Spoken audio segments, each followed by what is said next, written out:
The Princess, Part 6, by Alfred. Lord Tennyson. My dream had never died or lived again. As in some mystic middle state I lay, seeing I saw not, hearing not I heard, though, if I saw not, yet they told me all so often that I speak as having seen.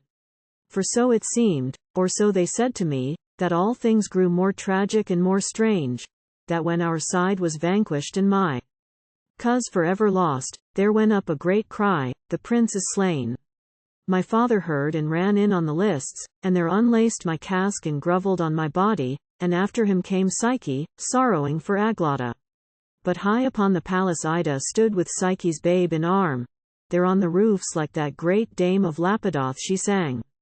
Our enemies have fallen, have fallen. The seed, the little seed they laughed at in the dark, has risen and cleft the soil, and grown a bulk of spanless girth, that lays on every side 1,000 arms and rushes to the sun. Our enemies have fallen, they came. The leaves were wet with women's tears, they heard a noise of songs they would not understand. They marked it with the red cross to the fall, and would have strown it, and are fallen themselves. Our enemies have fallen, they came, the woodmen with their axes, lo the tree. But we will make it faggots for the hearth, and shape it plank and beam for roof and floor, and boats and bridges for the use of men. Our enemies have fallen, they struck, with their own blows they hurt themselves, nor knew there dwelt an iron nature in the grain. The glittering axe was broken in their arms were shattered to the shoulder blade. Our enemies have fallen, but this shall grow a night of summer from the heat, a breadth of autumn, dropping fruits of power, and rolled with music in the growing breeze of time, the tops shall strike from star to star, the fangs shall move the stony bases of the world. And now, O maids, behold our sanctuary is violate, our laws broken. Fear we not to break them more in their behoof, whose arms championed our cause and won it with a day blanched in our annals, and perpetual feast, when dames and heroines of the golden year shall strip 100 hollows bare of spring, to reign in April of ovation round their statues, borne aloft, the three. But come, we will be liberal, since our rights are won. Let them not lie in the tents with coarse mankind, ill nurses, but descend, and proffer these the brethren of our blood and cause, that there lie bruised and maimed, the tender ministries of female hands and hospitality. She spoke, and with the babe yet in her arms, descending, burst the great bronze valves, and led 100 maids in train across the park. Some cowled, and some bare-headed, on they came, their feet in flowers, her loveliest.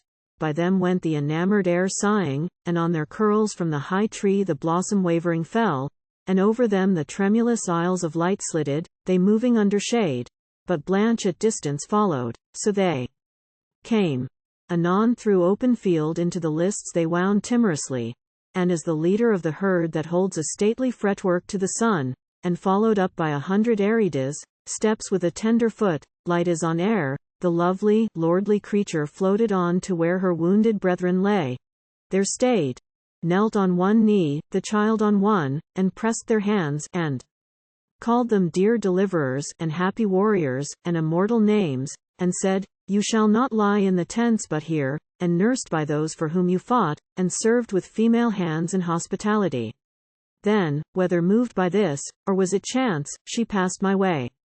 Up started from my side the old lion, glaring with his whelpless eye, silent, but when she saw me lying stark, dishelmed and mute, and motionlessly pale, cold even to her, she sighed, and when she saw the haggard father's face and reverend beard of grisly twine, all dabbled with the blood of his own son, shuddered, a twitch of pain tortured her mouth, and o'er her forehead passed a shadow, and her hue changed, and she said, He saved my life. My brother slew him for it. No more. At which the king in bitter scorn drew from my neck the painting and the tress, and held them up. She saw them, and a day rose from the distance on her memory, when the good queen, her mother, shore the tress with kisses, ere the days of Lady Blanche, and then once more she looked at my pale face, till understanding all the foolish work of fancy, and the bitter close of all, her iron will was broken in her mind. Her noble heart was molten in her breast. She bowed, she set the child on the earth. She laid a feeling finger on my brows, and presently, O sire, she said, he lives. He is not dead. Oh, let me have him with my brethren here in our own palace. We will tend on him like one of these. If so, by any means, to lighten this great clog of thanks, that make our progress falter to the woman's goal. She said, but at the happy word, he lives, my father stooped, re-fathered o'er my wounds. So those two foes above my fallen life, with brow to brow like night and evening mixed their dark and grey, while Psyche ever stole a little nearer, till the babe that by us, half lapped in glowing gauze and golden brede, lay like a new fallen meteor on the grass, uncared for, spied its mother and began a blind and babbling laughter, and to dance its body, and reach its fatling innocent arms and lazy lingering fingers. She the appeal brooked not, but clamoring out, mine, mine, not yours, it is not yours, but mine. Give me the child, ceased all on tremble. Piteous was the cry, so stood the unhappy mother, open-mouthed, and turned each face her way. Wan was her cheek with hollow watch, her blooming mantle torn, red grief and mother's hunger in her eye, and down dead heavy sank her curls, and half the sacred mother's bosom, panting, burst the laces toward her babe. But she nor cared nor knew it, clamoring on, till Ida heard, looked up, and rising slowly from me, stood erect and silent, striking with her glance the mother, me, the child. But he that lay beside us, Cyril, battered as he was, trailed himself up on one knee. Then he drew her robe to meet his lips, and down she looked at the armed man sideways, pitying as it seemed, or self-involved.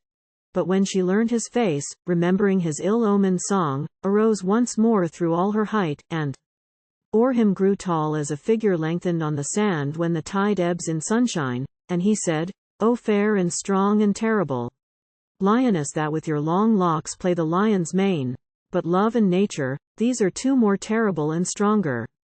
See, your foot is on our necks, we vanquished, you the victor of your will.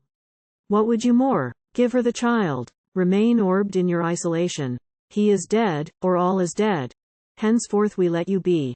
Win you the hearts of women, and beware lest, where you seek the common love of these, the common hate with the revolving wheel should drag you down, and some great nemesis break from a darkened future, crowned with fire, and tread you out forever. But howsoever fixed in yourself, never in your own arms to hold your own, deny not hers to her, give her the child. Oh, if, I say, you keep one pulse that beats true woman, if you loved the breast that fed or arm that dandled you, or own one port of sense not flint to prayer, give her the child. Or if you scorn to lay it, yourself, in hands so lately clasped with yours, or speak to her, your dearest, her one fault, the tenderness, not yours, that could not kill, give tilde me tilde it, tilde I tilde will give it her. He said. At first her eye with slow dilation rolled dry flame, she listening, after sank and into mournful twilight mellowing, dwelt full on the child. She took it, pretty bud, lily of the vale, half-opened belle of the woods, sole comfort of my dark hour, when a world of traitorous friend and broken system made no purple in the distance, mystery, pledge of a love not to be mine, farewell. These men are hard upon us as of old, we too must part. And yet how fain was I to dream thy cause embraced in mine, to think I might be something to thee, when I felt thy helpless warmth about my barren breast in the dead prime. But may thy mother prove as true to thee as false. False to me. And, if thou must needs bear the yoke, I wish it gentle as freedom. Here she kissed it. Then, all good go with thee. Take it, sir, and so laid the soft babe in his hard male hands, who turned half round to Psyche as she sprang to meet it, with an eye that swum in thanks, then felt it sound and whole from head to foot, and hugged and never hugged it close enough, and in her hunger mouthed and mumbled it, and hid her bosom with it. After that put on more calm and added suppliantly, we two were friends. I go to mine own land forever, find some other, as for me I scarce am fit for your great plans. Yet speak to me, say one soft word and let me part forgiven. But Ida spoke not, rapt upon the child. Then Iraq, Ida's death. You blame the man. You wrong yourselves, the woman is so hard upon the woman. Come, a grace to me. I am your warrior. I and mine have fought your battle. Kiss her, take her hand, she weeps. Death. I would sooner fight thrice o'er than see it.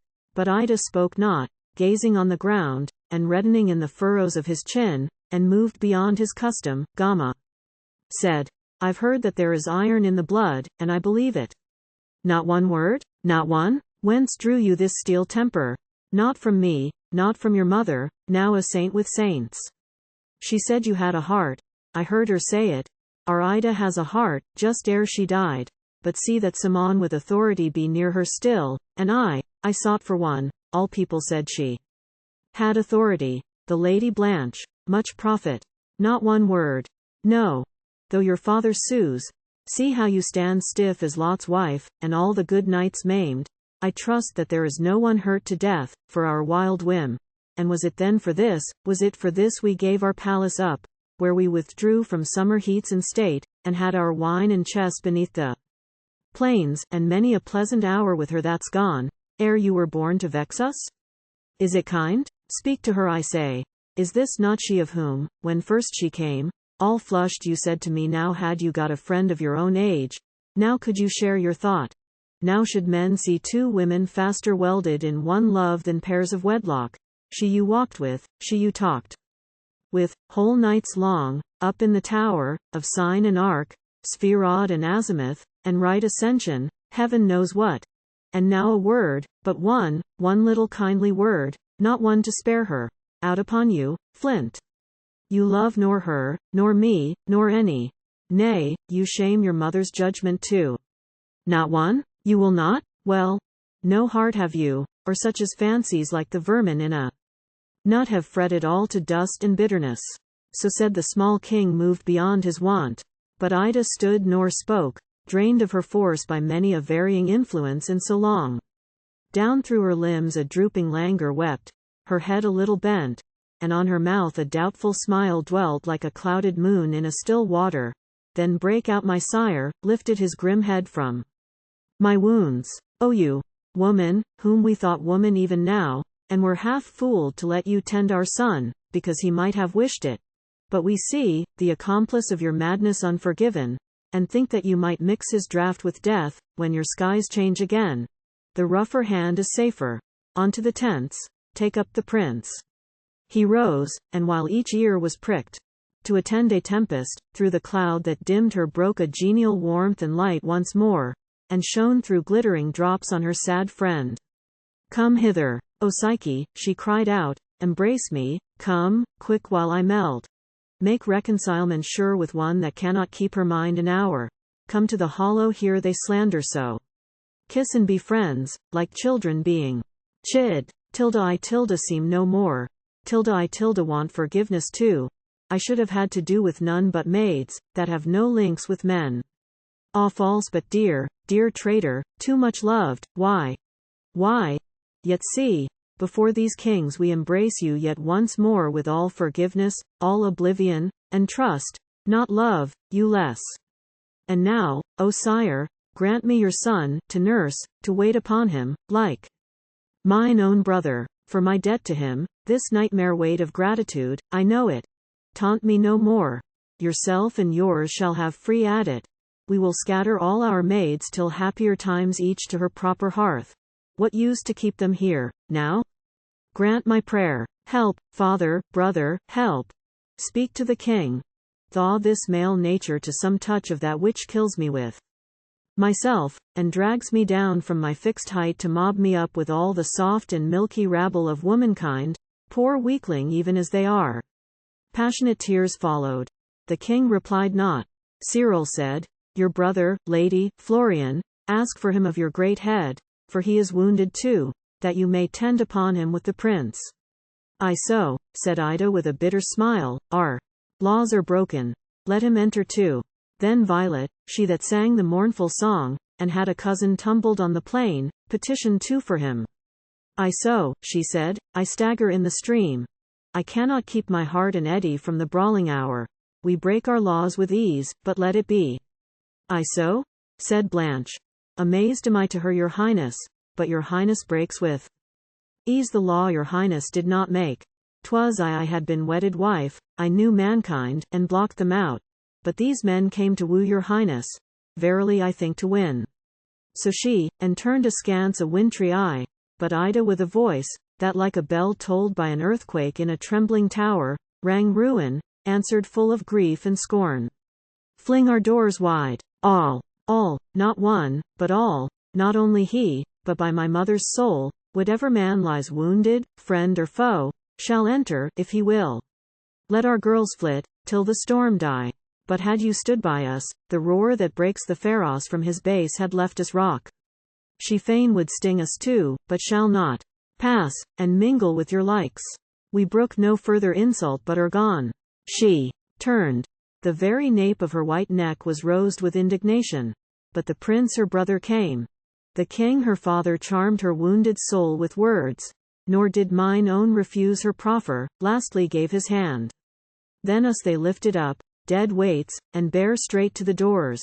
To them the doors gave way groaning, and in the vestal entry shrieked the virgin marble under iron heels, and on they moved and gained the hall, and there rested. But great the crush was, and each base, to left and right, of those tall columns drowned in silken fluctuation and the swarm of female whisperers. At the further end was Ida by the throne, the two great cats close by her, like supporters on a shield, bow-backed with fear. But in the center stood the common men. With rolling eyes, amazed they glared upon the women, and aghast the women stared at these, all silent, save when armor clashed or jingled, while the day, descending, struck athwart the hall, and shot a flying splendor out of brass and steel, that o'er the statues leapt from head to head, now fired an angry Pallas on the helm, now set a wrathful Dian's moon on flame, and now and then an echo started up, and shuddering fled from room to room, and died of fright in far apartments.